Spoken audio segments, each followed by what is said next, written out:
ভিডিওটো চিন্তাধাৰা কাল্পনিক ইয়াৰ কোনো চৰিত্ৰৰ জীৱিত বা মৃত ব্যক্তিৰ লগত সম্পৰ্ক নাই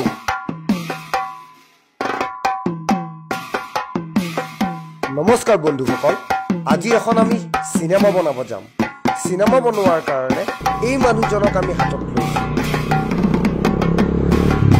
লৈছো ৰব আহিছে ৰব তেৱে গোটেইখিনি খুলি ক'ব খুৰা আৰম্ভ কৰক নমস্কাৰ মোৰ নাম বিনোদ কুমাৰ বৰ্মন মই এটা কথা কাহিনী আপোনাসবৰ ওচৰত অৱগত কৰাব বিচাৰিছোঁ কাহিনীটো আমাৰ গাঁৱৰ কেইটামান পৰিয়ালৰ ওপৰত আহকচোন আমি আমাৰ গাঁৱৰ ভিতৰলৈকে সোমাই যাওঁ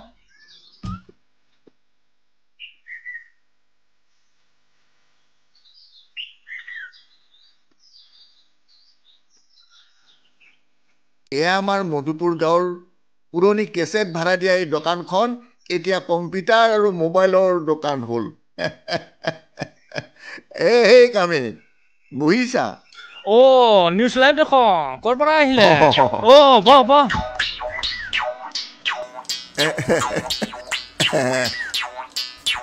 পিছে কামে এক খবৰ খাতিবোৰ কোৱাচোন তোমাৰ মোৰ খবৰ খাতিটো ভালে পিছে তই য'তে ত'তে কৈ নফুৰিব আৰু নকওঁ মই কেতিয়াও কাৰো আগত নকওঁ মোৰ এনেকুৱা স্বভাৱবোৰ নায়েই হৈছে দে সেইকাৰণে তোৰ নামটো নিউজ লাইভ আমি নাজানে নেকি আৰু তোৰ কথাটো মাজে সময়ে দুই এটা বন্ধু লগ পালে মনৰ কথাবিলাক কওঁতে অকণমান ইফাল সিফাল হয়েই আৰু পিছে নিউজ লাইভ তই এটা কথা গম পাইছ না নাই হৰেণৰ মাইকী বোলে কালি ৰাতি পলাল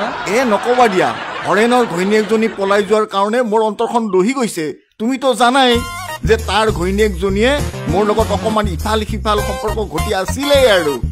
তইনো ব্ৰেকিং নিউজটো ইমান টাইম দিয়া নাই কিয় নকবা এই বন্ধংগত পইচা দিওঁতে অকণমান মৰম আহি গ'ল গতিকে মই অকণমান দয়া কৰিছোঁ আৰু কিন্তু কি জানা কামে তাই পলাই যোৱাত মোক গৰু মাৰি গ'ল এইবোৰ কথা কিন্তু বেলেগক নকবা হ'ব দে মই কাকো নকওঁ আৰু তই টেনশ্যন নলবি দে আমাৰ ইয়াত আগতে একোৱেই নাছিলে চাইকেলৰ বাহিৰে একোৱেই নাছিলে এতিয়া আমাৰ ইয়াত টমটম হ'ল এয়া মই টমটমত আহিছোঁ অকণমান প্ৰথম পৰিয়ালটো দেখাই দিওঁ মাই আহা মাই ইয়াতে বহা মা খৰচৰটো বেয়া লগা নাই পলাই আহিহে বেয়া কৰিলা একো বেয়া কাম কৰা নাই দিয়া মা ইমান বছৰে ভাল পানী মোক কেনেকৈ এৰিম তথাপিও আমি বিয়া দিলোঁ হয় নহয় দেউতাকে কান্দি ভাতেই খোৱা নাই তই মাইনা এনেকুৱা কৰিব নালাগিছিল আমি বহুত দুখ পাইছোঁ মাইনা তই এনেকুৱা কৰিব নালাগিছিল তই মই নাকান্দিবিচোন ছোৱালী মানুহ হ'লেতো এদিনলৈ বিয়া হ'বই লাগিব নাকান্দিবিচোন তথাপিও মই বহুত দুখ পাইছোঁ মা আমিতো বিয়া দিলোঁ এটা পৰিয়ালটো দেখিলেই এতিয়া আন এটা পৰিয়াল দেখাওঁ মা মোৰ আজি এক্সাম শেষ ল'ৰাজন হোষ্টেলত আছিলে এতিয়া পৰীক্ষা শেষ কৰি একেবাৰে ঘৰলৈকে উভতি আহিছে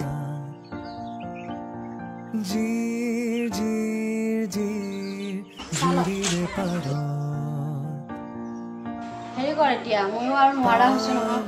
কিবা এটা কাম চাম বিচাৰি তই ঘৰত ইমানকৈ পঢ়াইছোঁ তোক ভাল কাম এটা কৰি ল তেতিয়া আমাৰ ঘৰখনো ভাল হয় মা মই সেইটো কথাই ভাবিছোঁ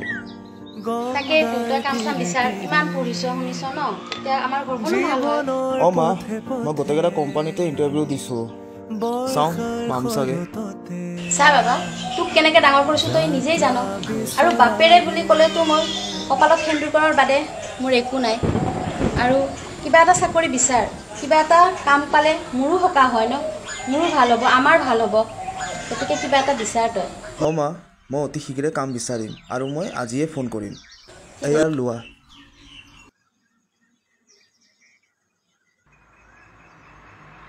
থিতিৰি তইনো ক'ত আছিলে ইমান দিন যে তোক দেখা নাই আছিলোঁ ৰ ইয়াতে ব্যৱসায় কৰি যায় ইফালে হয় নেকি খুৰা ভালনে মই যে মোবাইলটো বনাব দিছিলোঁ হ'লনে অ'ৰা অ খুৰা এই তুমি কলিতা লোৱা নহয় জানো তুমি হয়। এতিয়া কি কৰি আছা মই বৰ্তমান চাকৰিৰ কাৰণে এপ্লাই কৰিছো চাওঁ কিবা হয় আগলৈ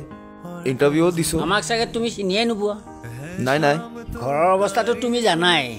সেইকাৰণে জল্দি জল্দি চাকৰিটো বিচৰা মই বিজনেছ কৰিম বুলিয়ে ভাবিছো শুনা বিজনেছ কৰিবলৈতো টকা পইচা দৰকাৰ হ'বই গতিকে চাকৰিটোকে কৰা হয় ময়ো ভাবিছো প্ৰথমতে চাকৰি এটাই কৰোঁ নেকি আৰু মাও সেইটোৱে কৈছে চাকৰি এটা ল'ব লাগে শুনা যি কৰিছা কৰিছা ভালদৰে কৰিবা হয় মই যাওঁ আৰু খুৰা মোবাইলটো দিয়ক হ'ল যদি ভাইটি মোবাইলটোতো হৈছে পইচাটো 2000 হৈছে আৰু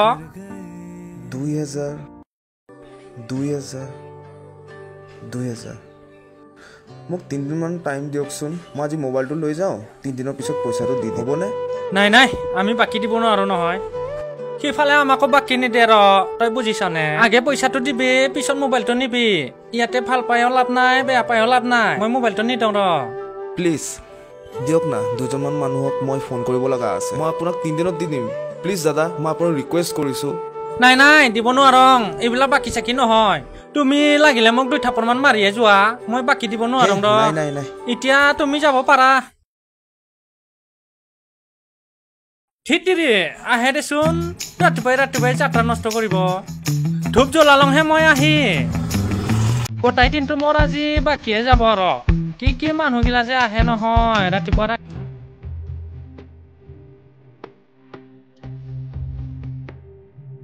তেৰি আজি 2000 টকাৰ কাৰণে মোক মোবাইলটো নিদিলে ময়ো চাকৰি এটা পাব লাগিব তেতিয়া তাক দেখাম ৰ ব্ৰ তোমালোকৰ মেনেজাৰ ছাৰৰ নম্বৰটো দিয়া না ফোন কৰিম জব এটাৰ কাৰণে ঠিক আছে হোৱাটছএপত দি দিয়া থেংক ইউ দেই ফোন নম্বৰটো দিলে ভগৱান চাকৰিটো দিলে হ'ল আৰু ফোনটো লগাওঁ ৰ নমস্কাৰ ছাৰ মই প্ৰতীকে কৈছোঁ ছাৰ ছাৰ আপোনালোকৰ কোম্পানীত মোক এটা জব লাগিছিল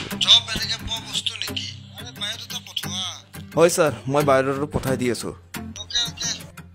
ঠিক আছে আপুনি কৰিব দে ছাৰ প্লিজ ছাৰ মোক এটা জব লাগে ছাৰ প্লিজ ছাৰ আপুনি যেনে তেনে কৰি দিয়ক না ছাৰ আৰে কাটি দিলে আজি মোৰ দৰকাৰ কাৰণে মোৰ ফোন কাটিছে সময়বোৰে গতি নসলাই একেভাৱেই চলি আছিল কিন্তু হঠাৎ জানো কি হ'ল মোৰ যে ছোৱালীজনী বিয়া দিছিলোঁ মনলৈ পোৱালি এটা জন্ম হৈছিলে 23 দিন হস্পিটেলত থকাৰ পিছত পোৱালিটো ঢুকাই থাকিলে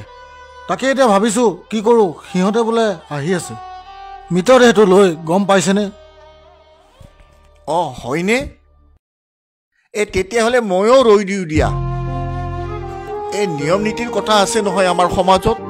গাঁৱৰ মানুহে নিশ্চয় গমেই পাইছে ময়ো ইয়াতে থাকি যাওঁ দিয়া হয় থাকক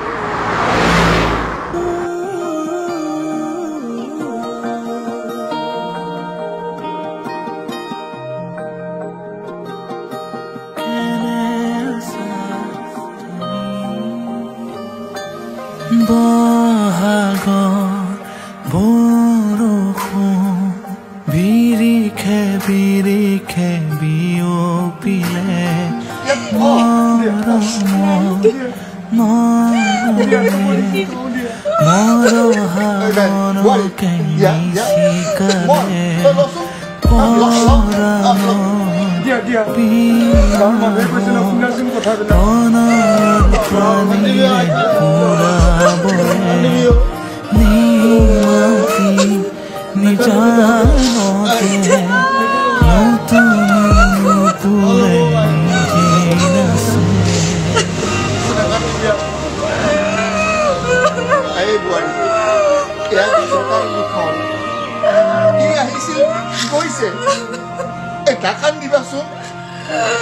পাতি থৰে লগা থোপা থোপি থোৰ বুৰে লাজুকীয়া লহমাতে লপহালে লাহেকে